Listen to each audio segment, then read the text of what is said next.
ये वो fighter jet है जो पाकिस्तान चीन से मांग रहा है। पाकिस्तान आखिर हथियारों के लिहाज से अपनी ताकत क्यों बढ़ा रहा है, क्या मकसद है?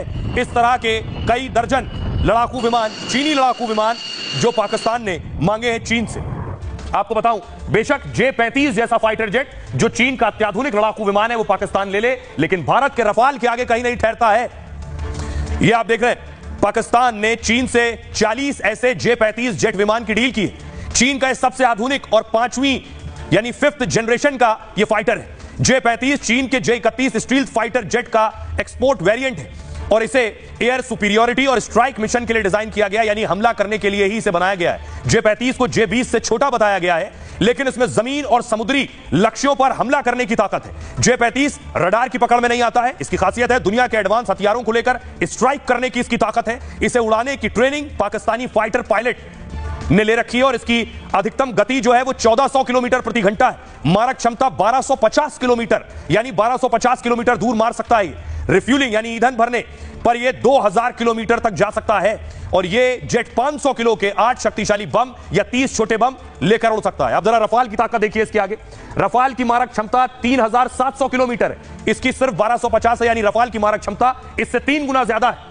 इसमें 3 तरह की मिसाइल लगाई जा सकती हैं। हवा से हवा में मार करने वाली मेटियोर, हवा से जमीन पर मार करने वाली स्कैल्प और हैमर मिसाइल।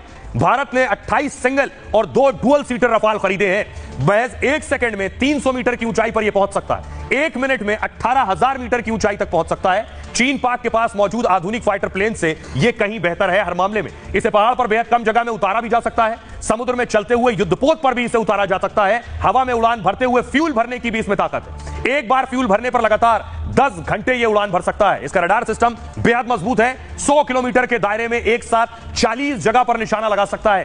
टारगेट को ट्रैक करने और उन पर हमला करने की ताकत भी है। करीब 24,500 किलोग्राम तक का भार उठा सकता है। यह है इसकी ताकत। इसलिए पाकिस्तान J-35 खरीद ले, लेकिन रफाल के आगे कहीं नहीं ठहरता है। पाकिस्तान को एक और झटका लगा है। पाकिस्तान के जो 2 आतंकी हैं पाले हुए, एक मक्की और एक मसूद अजहर, दोनों को हार्ट अटैक आ गया है। एक की मौत हो गई है। आपको बताऊं, मक्की 26/11 हमले में शामिल रहा है और वांटेड है। मुंबई में 26/11 हमलों के मास्टरमाइंड की मौत हुई। अब्दुल रहमान मक्की की हार्ट अटैक से मौत हो गई। मक्की मोस्ट वांटेड हाफिज सईद का साला था और प्रतिबंधित जमात उद दावा का डिप्टी चीफ था। लाहौर में हार्ट अटैक आने से इसकी मौत हो गई। मक्की पर 17 करोड़ से ज्यादा का इनाम घोषित था। मक्की को ग्लोबल टेररिस्ट यानी अंतर्राष्ट्रीय आतंकी घोषित किया गया था। मक्की ने मुंबई हमलों के लिए आतंकियों को धन मुहैया कराया। इस हमले में 166 लोग मारे गए थे और आतंकी हमले में 3 आतंकी मारे गए थे। आतंकी अजमल कसाब जिंदा पकड़ा गया था।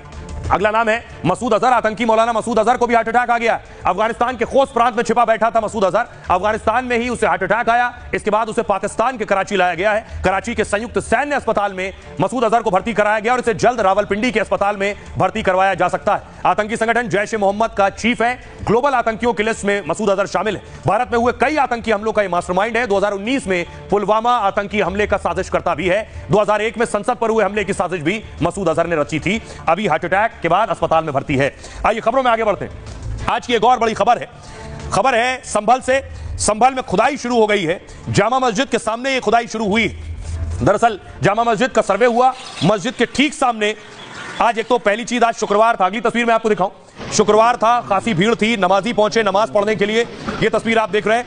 आज इसके लिए एहतियातन यूपी पुलिस ने बाकायदा फोर्स बुला रखे थे कि किसी तरह का लॉ एंड ऑर्डर सिचुएशन खराब ना हो, कानून व्यवस्था की स्थिति ना बिगड़े। इसलिए भारी संख्या में आरएएफ पुलिस बल मौजूद था कि किसी तरह की कोई हिंसा या छिटपुट घटना ना होने पाए। पुलिस ने पूरी तैयारी की हुई थी, इसलिए चप्पे चप्पे पर संभल में फोर्स लगाया गया था।